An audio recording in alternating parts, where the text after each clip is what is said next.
first of all, I just want to sort of communicate how excited I am to be here and how grateful I am to be receiving this award. I'd like to thank C&EN News as well as the individuals who nominated me.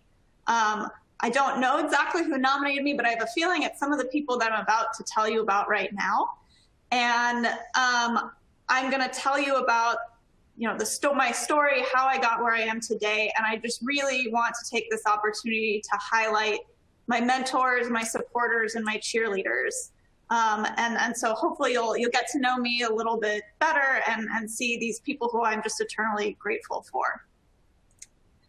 And so I want to start with just talking a little bit about my childhood and about some of the privileges, the great privileges that I grew up with, that are certainly responsible for me being where I am today. I'm a Californian through and through. You'll see that there were, a couple of years of insanity where I went to Boston, but other than that, I've always lived in California. And in particular, I grew up in the Bay Area. And one of the really great privileges that I grew up with is that I have a brother who's 3 years older than me. And it turns out that he is a scientist as well. And I, got to have this great role model who was doing all the things that I kind of needed to do, but 3 years ahead of me. And so I got to see exactly what I needed to do to become a scientist. And in the very few instances where he made a mistake, I got to learn from his mistakes. But there were not very many of them, I will point out. I also have two really amazing parents who have always been super supportive. They've always really instilled in me the importance of education, and they've been just really encouraging to me and telling me to pursue a career in STEM. So my dad was a dentist for many years, and my mom ran his practice. So they themselves were not scientists, but they were really into science fiction, and that kind of rubbed off on me and my brother. And so you'll see here, this is a Halloween picture from 1994, where we're both dressed up as characters from Star Trek.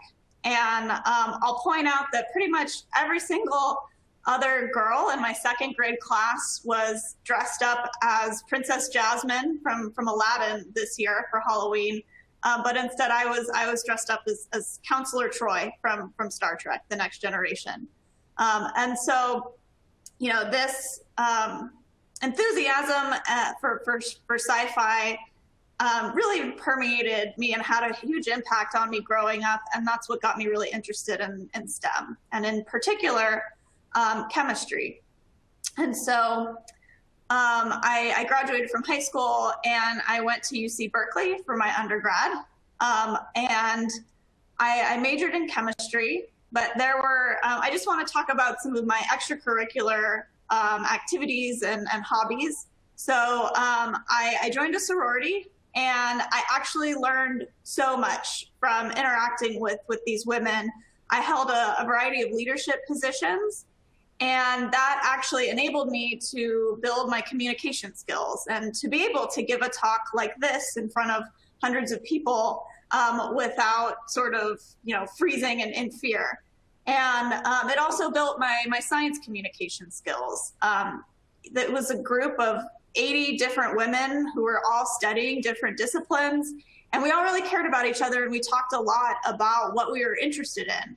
And so that kind of started my ability to communicate my science and what I was doing in my research to people who are non-chemists.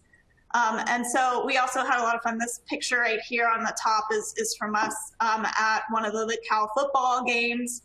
And then down here is a picture of me from graduation with my friend Noelle. She's on the right.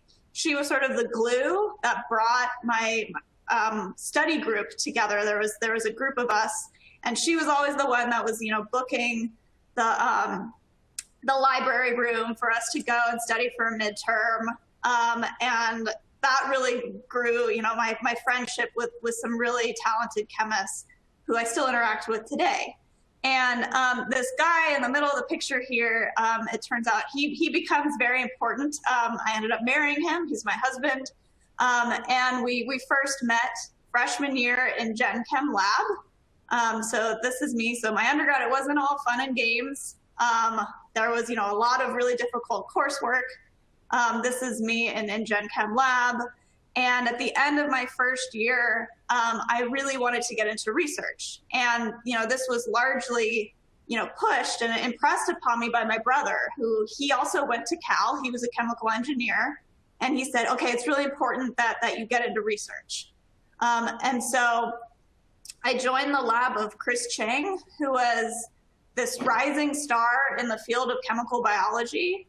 And it was, just an amazing experience. It was really formative to me as a development of me as a scientist. And as I said, he was, I think his lab had existed for maybe 2 years when I joined. And he was known as a chemical biologist. At the time, the graduate student who happened to be looking for an undergraduate mentee. He's the first author on this paper I'm showing here, Han-Sen Su. He was working on this hardcore inorganic chemistry project. And so that's what I ended up working on.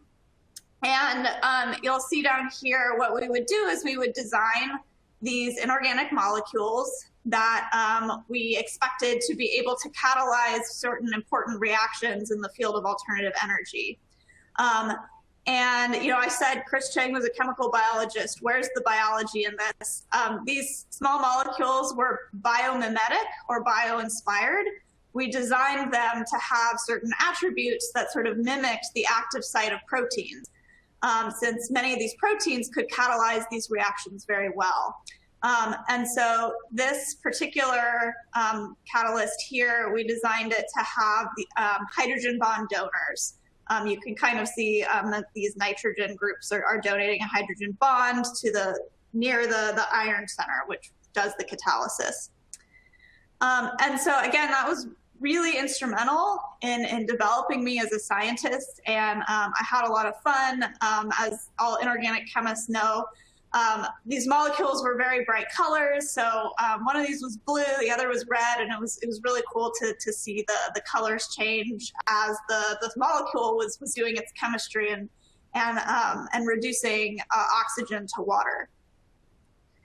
So after I graduated from undergrad, I went straight to grad school. So not only, my brother told me, you got to go to grad school, you got to get a PhD. It was also 2009, and the economy was, for lack of a better word, not doing so hot. So there were very few jobs for people who had bachelor's degrees in science. And at the time when I was interviewing for grad school, I said, oh yeah, I'm an inorganic chemist. I'm going to make small molecules that can catalyze these interesting reactions. And then I kind of had an identity crisis where I kind of stepped back and I said, you know what, I really want to do more biology. I want to get into the chemical biology field. And so I switched around some of my interview schedules, and I got to talk with Jackie Barton, who was one of the few women in the field of bio-inorganic chemistry. And I thought, that's perfect. It's still inorganic chemistry, so I'm not going to go too far out of my comfort zone, but there's going to be much more biology in this. So I went to Caltech and I joined Jackie's lab. And then here's a picture of me at my desk. This is where the magic happens, so to speak. My bench was right around the corner from this. And, these were just amazing years of my life. So my husband also went to Caltech. And so here's a picture of me at my thesis defense. You'll probably recognize some of us over on the right here. So again, my husband, who I met in undergrad, and then there's my brother and my parents, who look a little bit older than the picture that I showed you 2 slides ago. And then over on the left was my thesis committee. And so, what I did for my PhD work was to design these small inorganic molecules again, and then synthesize them, and then study how they interacted with DNA. Okay. And so Again, it was technically inorganic chemistry. I was making these rhodium complexes. They were bright red. Over here, you can see a column of me purifying them. But any true inorganic chemist knows this is a rhodium 3+3 center. So it's D6, low spin, and completely inert. So there's absolutely no chemistry going on here. It just acts as a sort of an anchor to bring these ligands together. And but this big ligand over on the left is called a Crissy ligand, and it enables these molecules to bind to DNA only at sites of destabilization, and so in particular sites of DNA damage. And so these are really interesting molecules that we developed, and they had applications in chemotherapy, and it really built up my skills as a nucleic acid chemist. And at the end, I graduated, and then I went to Boston to pursue postdoctoral studies with David Liu. And this is the 3 years when I wasn't in California. This is what I looked like. I was waging a war against the weather, but I made it through, and I met a lot of really amazing people. So this is Nicole and Holly, two people that were in the Liu group with me, who are just amazing chemists and individuals and scientists. And so during my postdoc work, I don't want to go into too many details because I'm about to tell you a little bit about it when I talk about what I'm currently doing. But I developed this new type of genome editing tool called a base editor. And so this allows us to introduce single nucleotide variants into the genome of live cells with much higher efficiency and precision than previous tools.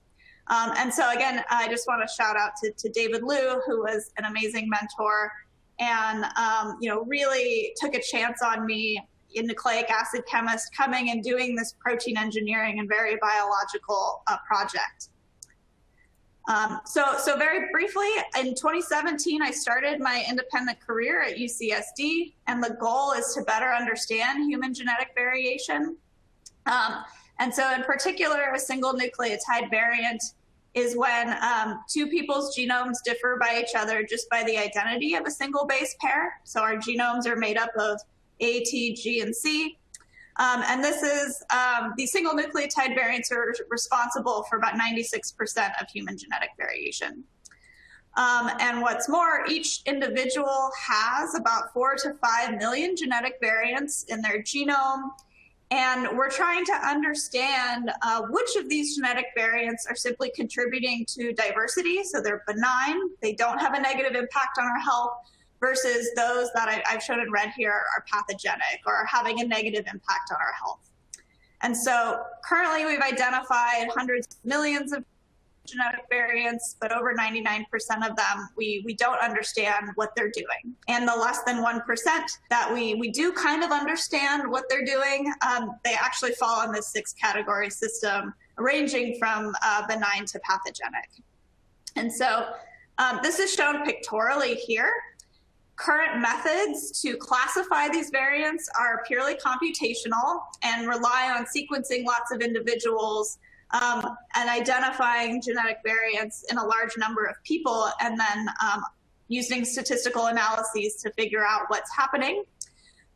There's a huge sort of ethnic disparity in this field as well, because most of our sequencing data are from white Europeans. And so these other marginalized populations are not benefiting from the field of precision medicine.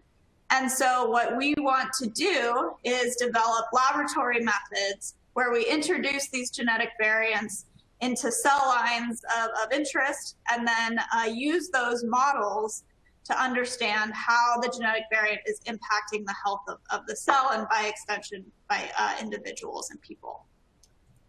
So the first step to do this is to use genome editing to introduce the genetic variant.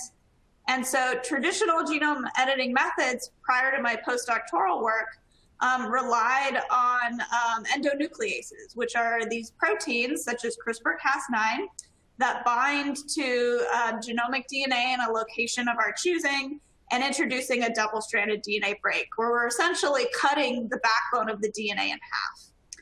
And using these double-stranded breaks has a lot of issues. And so there's low introduction efficiencies of the genetic variants of interest, and we get lots of mixtures of different genome editing products. And so I developed base editing, where instead of cleaving the DNA backbone, we still use Cas9 so we can bind at a location of our choosing, but instead we engineer these enzymes. So this one I've shown in red.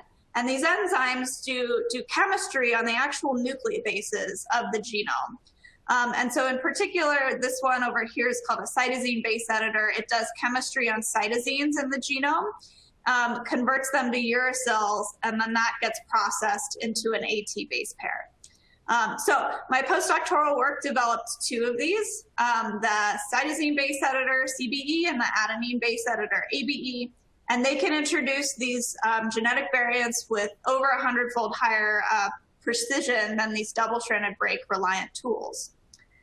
And so currently in my lab, we use these tools to understand the functional consequences of these single nucleotide variants for applications in the functional genomics field. We can't study all the genetic variants that we want to yet.